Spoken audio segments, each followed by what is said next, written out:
Joining me now are student Adel Lahlou from Mount Vernon High School and Chief Information Officer Maribeth Luftglass. Welcome. Thank you. Thank you for having us. We're here today to talk about a really exciting initiative that we fondly refer to as BYOD, or Bring Your Own Device. So, Maribeth, tell us what that's all about. We're very excited this year because we're opening up our schools to allow students to bring their own devices in from home and be able to use them as part of the instructional program. It's sort of a new policy this year, and we're excited about it. And by devices, you mean what kind of Devices can be a laptop, a tablet, an iPad, a Zoom, any devices that have internet access that the students may have they use at home and now use at school. And Adele, you're here because you're going to share some personal experience, right, with your own device? Yes, I do bring my own device to school, but I would actually like to use this girl I know that brings her own device to school. She's dyslexic, so she can't read from a paper, but she can read from a computer, so she has all her classwork and everything done through a laptop. And she doesn't carry around a backpack. She never loses her work, and she turns her work all on time and everything. And I just think it's really efficient to use technology, and I do use my own laptop, and my experience is pretty much the same. So, Adele, what are the reactions of your fellow classmates who may not be yet bringing their own device to school, and your teachers? A lot of the time, my classmates regret not bringing their own devices, because then they realize they're going to have to go home and do all the work that I'm getting done at school.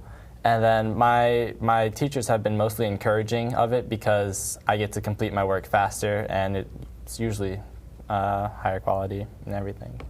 Now, we've also rolled out online textbooks in social studies this year in middle and high school, and that must intersect really nicely. It's wonderful to have the online textbooks and many online resources, and also our Google Apps education this year. And so students can have access to those textbooks in school, after school, using the same device. So they don't have to log off, log on. They're comfortable with their own devices, and they can use them 24/7. It's a great mesh of these initiatives happening this year. Mm-hmm. So what are some of the challenges that we have to navigate to accomplish this? Well, certainly we have to make sure that our teachers are comfortable with having these devices. It's not the wild, wild west. Teachers still have the opportunity and the option to tell students to turn off their devices if they're doing a test or they're doing something that's not using the technology. So part of that is initiating best practices and making our teachers comfortable with it. But the networks and the infrastructure is all in place, and we're real excited that it's going well so far. That's great. And I understand we are one of the leading school districts in the country to be putting this in place. Yes, we've been asked by the Consortium of School Networking, which is a national technology organization for schools, and we are a leading edge district, and we've been coming together to help build best practices and share our experiences with other districts across the country. That's terrific. Now, Adele speaks to some children who don't have devices. How do we help, or how do we meet that challenge for kids who don't have their own devices to bring to school?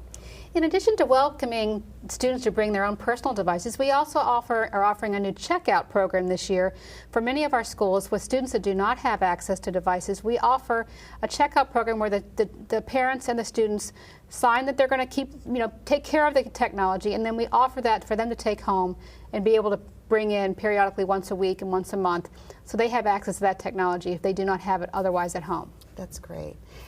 If I may. Yes. Also, in the SAC delegation, which I'm part of. The SAC stands for? The Student Advisory Council. Mm-hmm. We are a council with students from all over the county that meet together once a month to talk about issues of the school system. And one of the ones we've tried to tackle on this year is technology and introducing technology into school. And we had some people from the technology board come and talk to us about how they're trying to set up this program, Connect for Success, where Fairfax County will be providing laptops to students on free or reduced lunch for reduced prices, and it's actually $150 for a refurbished laptop or $250 for a new one, which I think is great because, I mean, you're opening it up to a child to have their own device for school, but now at home, so now they can pursue other interests at home. Mm-hmm.